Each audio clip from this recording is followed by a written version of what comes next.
pessoal, professora Daiana do Carmo Medais. Hoje o canal Foco na Caveira fala sobre hérnia de disco. O que é, quais os sintomas, tratamentos e os métodos de diagnósticos por imagem que podemos visualizar a hérnia de disco. A hérnia de disco ela é mais comum na região lombar e cervical. Isso acontece quando parte do disco intervertebral ele sai da posição normal dele. Com essa saída, ele acaba comprimindo as raízes nervosas que emergem na coluna espinhal. Então, por isso que vai ter dor, dormência, fraqueza, ou no braço ou na perna. Então, aqui é um exemplo de uma discreta protusão discal, uma protusão discal e a hérnia de disco propriamente dita. As causas, a mais comum são os desgastes. Os desgastes nessas vértebras, eles afetam a biomecânica da coluna, ou seja, o equilíbrio, o disco, a musculatura paravertebral e o corpo vertebral, com movimentos repetitivos, que degeneram e rompem tecido cartilaginoso e elástico, que evita o atrito entre uma vértebra e outra, mas permite o movimento. Um espirro, uma tosse ou a prática de movimentos mais intensos em esportes com carga muito excessiva pode também causar uma hérnia de disco e até mesmo indivíduos que têm uma predisposição à hérnia de disco. Então, nós temos uma vértebra totalmente sadia aos discos cartilaginosos, que são as cartilagens que evitam o atrito entre uma vértebra e outra, um dano no disco intervertebral, a hérnia de disco propriamente dita e os graves danos intervertebrais entre um disco e outro.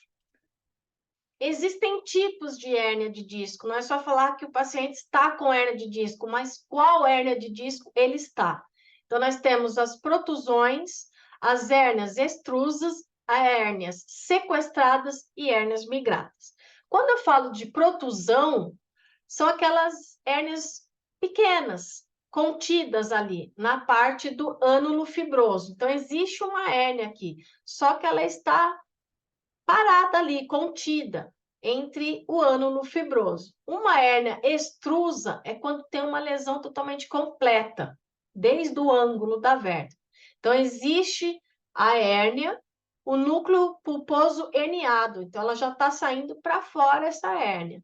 E a hérnia migrada, a gente fala que é um fragmento já herniado que se prolonga para o canal medular. Então, ela consegue chegar e separar completamente o disco. Então, aqui existe a porção do núcleo pulposo. Então, ela já saiu do disco, está indo para outra vértebra.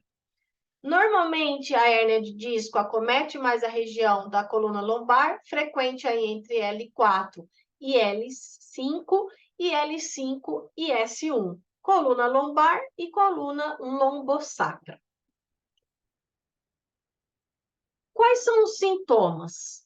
Então, como eu falo de uma hérnia de disco, eu tenho dor na cervical, dor na região dorsal, que a gente fala torácica, dor na lombar, dor nos braços ou nas pernas, que tem a ver com o nervo ciático, sensação de formigamento, cãibras nos braços, nas pernas e sensação de fraqueza. A sensação de fraqueza ela acontece por causa dos nervos que estão sendo comprimidos, que estão acometidos com a hérnia de disco.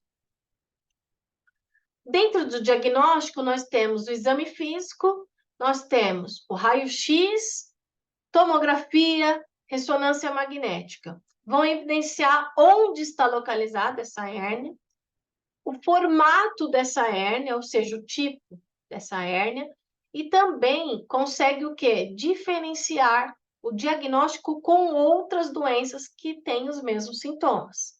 Eletromiografia vai determinar exatamente a raiz do nervo em questão e determinar o grau funcional da raiz nervosa acometida. E o teste de velocidade de condução do nervo. São os diagnósticos mais comuns em hérnia de disco. Então, aqui desse lado, nós temos o exame de ressonância magnética, a presença da hérnia de disco, e deste lado eu tenho raio-x de coluna, evidenciando a presença da hérnia de disco. Quais são os fatores de risco? Então, nós temos aí, ficar sentado por muito tempo pode ocasionar uma hérnia de disco, evidências genéticas, excesso de peso e realização de atividades físicas que demandam grandes esforços e também movimentos repetitivos. Como que é feito o tratamento? Então, repouso, analgésico e fisioterapia. Tratamentos mais específicos incluem injeções de esteroides para bloqueio de dor e radiofrequência pulsada ou até mesmo a cirurgia, pelo fato do desgaste. Em casos de deslocamento, é feita uma ultrassonografia para verificação, anti-inflamatórios e algumas drogas analgésicas, do tipo narcóticas. Em caso de espasmo, com certeza um relaxante muscular. E para alívio da dor, pode existir compressas com gelo, calor, algum tipo de tração, estímulos elétricos, radiofrequências, pulsada, uma imobilização, no caso, se for na região cervical, temporária, e também na parte inferior das costas. Espero que tenham gostado. Deixa aqui embaixo seus comentários, suas curtidas e compartilhe os vídeos.